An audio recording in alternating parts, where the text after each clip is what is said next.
എല്ലാവർക്കും നമസ്കാരം. എൻ്റെ പേര് നാരായണൻ പുറക്കാട്ട്. തൃശ്ശൂർ ജില്ലയിലെ പൂകുന്നം ദേശത്താണ് എൻ്റെ താമസം. ഞാൻ ആക്ച്വലി ഒരു ആസ്ട്രോളജറാണ്. ഞാനിന്നിവിടെ പ്രതിപാദിക്കാൻ പോകുന്നത് 7ാം ഭാവത്തെക്കുറിച്ചിട്ടാണ്. വിവാഹ സംബന്ധമായി ഏറ്റവും പ്രധാനപ്പെട്ട ഒരു ഭാവമാണ് 7ാം ഭാവം. വിവാഹം എന്നാൽ കളത്രം, അലോഹമയം, നികളം എന്നാണ് ചാണക്യ സൂത്രത്തിൽ പറയുന്നത്. അതായത് ഒരു ചങ്ങലയാണ് വിവാഹം എന്നാണ് പറയുന്നത്, ബന്ധനം.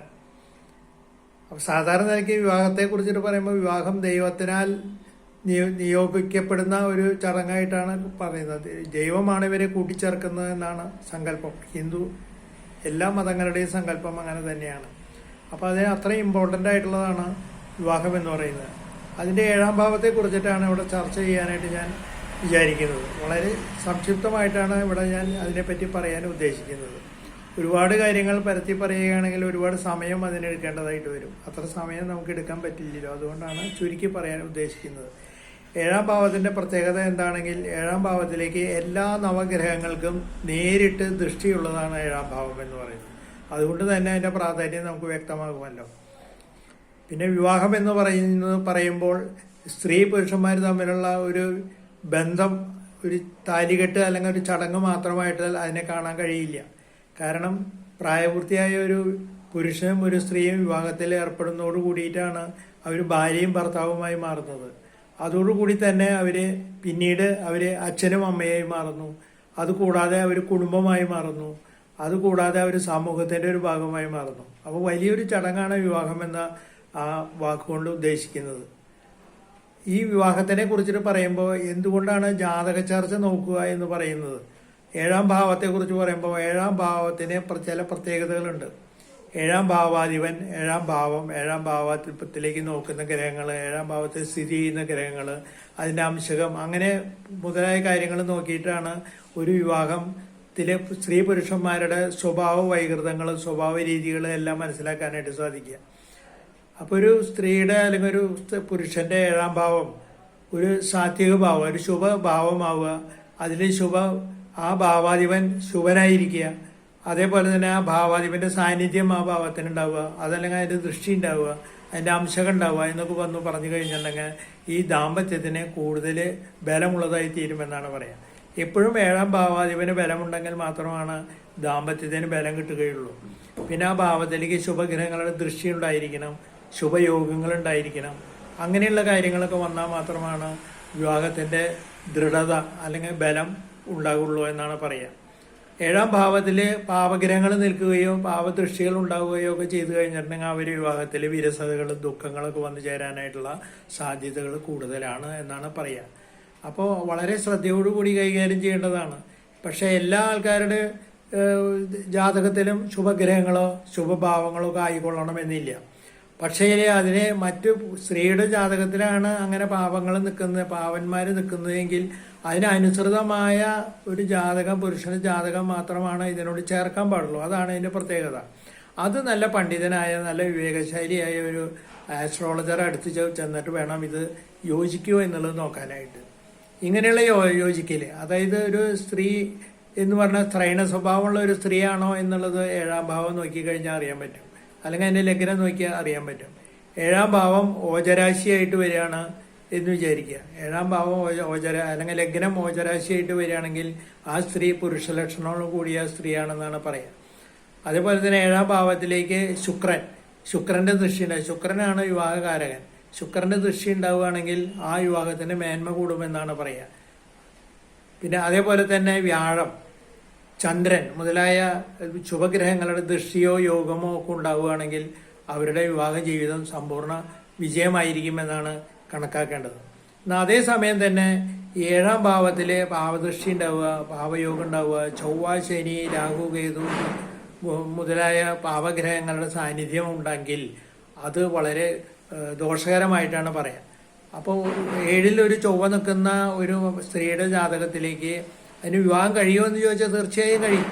കാരണം എന്താ വെച്ചാൽ 7ാം ഭാവത്തിൽ ചൊവ്വ നിൽക്കുന്ന ഒരു സ്ത്രീ ജാതകത്തിന് അതേപോലെ തന്നെ 7ല് ചൊവ്വ നിൽക്കുന്ന അല്ലെങ്കിൽ ഒരു പാവഗ്രഹം നിൽക്കുന്ന ഒരു പുരുഷന്റെ ജാതകവുമായി ചേർക്കുകയാണെങ്കിൽ അത് ന്യൂട്രലൈസ് ചെയ്ത് പോകുന്നതാണ് പറയുക. ആ പാവത്വത്തിന് ശമനം ഉണ്ടാവും. അങ്ങനെയുള്ള ജാതകങ്ങൾ യോജിക്കണം. അതിന് കൃത്യമായി അതിനെപ്പറ്റി അറിയാവുന്ന ഒരു ജ്യോതിഷിയുടെ അടുത്ത് പോയിട്ട് വേണം ഇത് ചെയ്യാനായിട്ട്. എങ്കിൽ ഇത് ഈ കാര്യങ്ങളെല്ലാം ശുഭമായി അവസാനിപ്പിക്കാനായിട്ട് സാധിക്കും. പിന്നെ 7ാം ഭാവത്തിലെ പാവഗ്രഹങ്ങൾ, അതായത് രാഹു, കേതു, ശനി മുതലായ ഗ്രഹങ്ങൾ നിൽക്കുകയാണെങ്കിൽ ചില ബുദ്ധിമുട്ടുകൾ പറയുന്നുണ്ട്. 7 ശനി നിൽക്കുന്ന ഒരു സ്ത്രീ ജാതകത്തിൽ സാധാരണ നിലയ്ക്ക് വിവാഹം കാലതാമസം വരുത്തും. കാരണം എന്താണെന്ന് വിചാരിച്ചു കഴിഞ്ഞാൽ ശനി ഒരു ലേസിനെസ് കൊടുക്കുന്നതാണ്, ബ്രേക്കിംഗ് ക്യാരക്ടറാണ്. ശനി എന്ത് കഴിഞ്ഞിട്ടുണ്ടെങ്കിൽ സാധാരണ നിലയ്ക്ക് വിവാഹ കാലതാമസം വരുമെന്നാണ് ഹോരാശാസ്ത്രത്തിൽ പറയുന്നത്.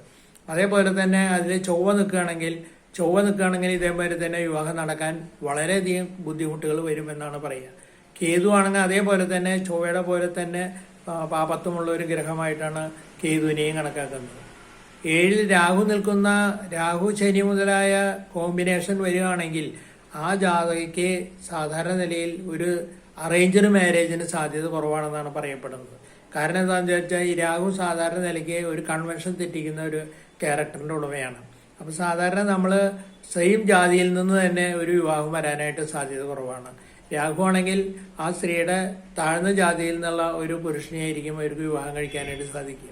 അതേസമയം കേതു ആണെങ്കിൽ മറ്റൊരു റിലീജിയസിൽ നിന്ന് പെട്ടിട്ടുള്ള ഒരു പുരുഷനെയായിരിക്കും എന്നാണ് സാധാരണ നിലയ്ക്ക് പറയാം. അപ്പൊ ഇതൊക്കെ നമ്മൾ കണ്ടുപിടിക്കണമെങ്കിൽ ഒരു ജാതകത്തിന്റെ 7ാം ഭാവം വളരെ കൃത്യമായി വിശകലനം ചെയ്യുമ്പോൾ മാത്രമാണ് ഇത് അറിയാൻ പറ്റുള്ളൂ.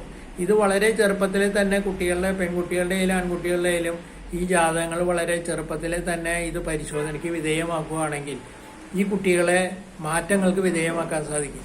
ജാതകത്തിൽ പറഞ്ഞിട്ടുള്ളത് സംഭവിക്കുമോ എന്ന് ചോദിച്ചു കഴിഞ്ഞാൽ സംഭവിക്കും.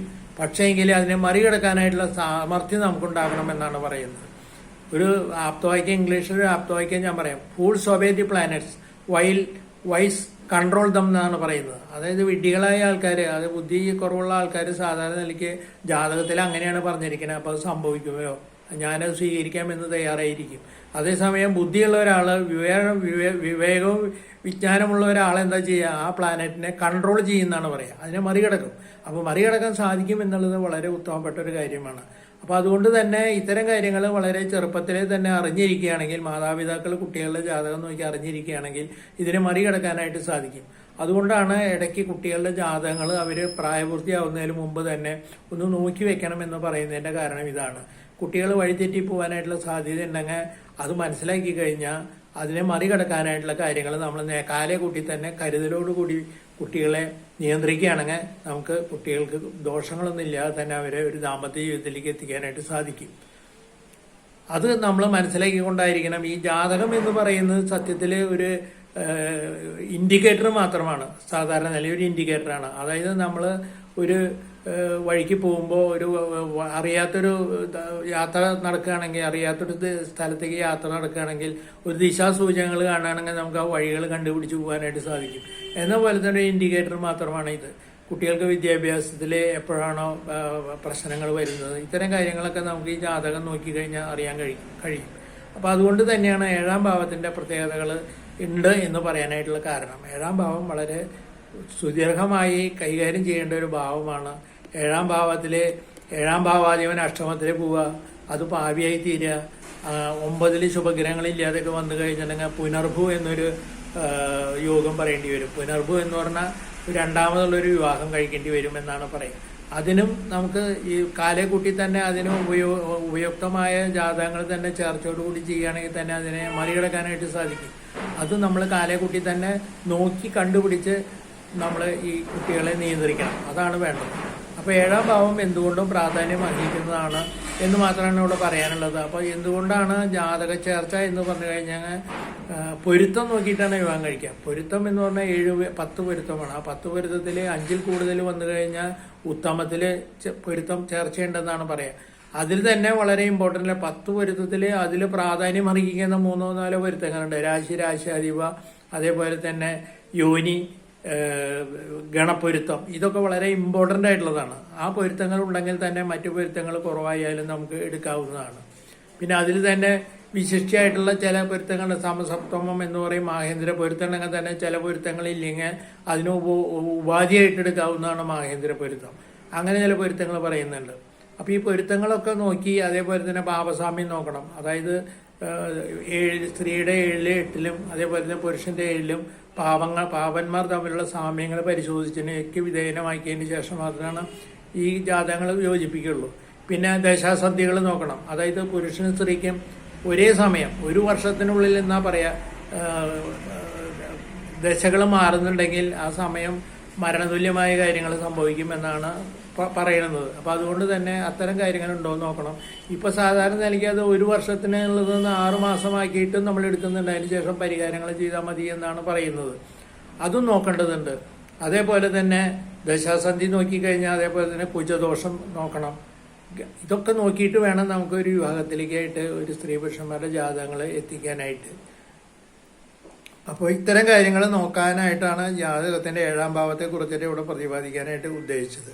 അപ്പൊ അതുകൊണ്ട് തന്നെ 7ാം ഭാവം വളരെ കാര്യമായിട്ടൊരു ഭാവമാണെന്നും അത് ഒരു സ്ത്രീയോ അല്ലെങ്കിൽ ഒരു പുരുഷനെ സംബന്ധിച്ചിടത്തോളം അവരെ പ്രായപൂർത്തിയായതിനു ശേഷം അവരെ ലൈഫിനെ കരുപിടിപ്പിക്കുന്നത് ഈ വിവാഹത്തോട് കൂടിയിട്ടാണ്. വിവാഹത്തിന്റെ അച്ചാണി എന്ന് പറയുന്നത് ഈ ജാതകങ്ങൾ നോക്കിയിട്ടാണ് നമ്മൾ ഇതിന്റെ കാര്യങ്ങളിലേക്ക് എത്തിച്ചേരേണ്ടത്.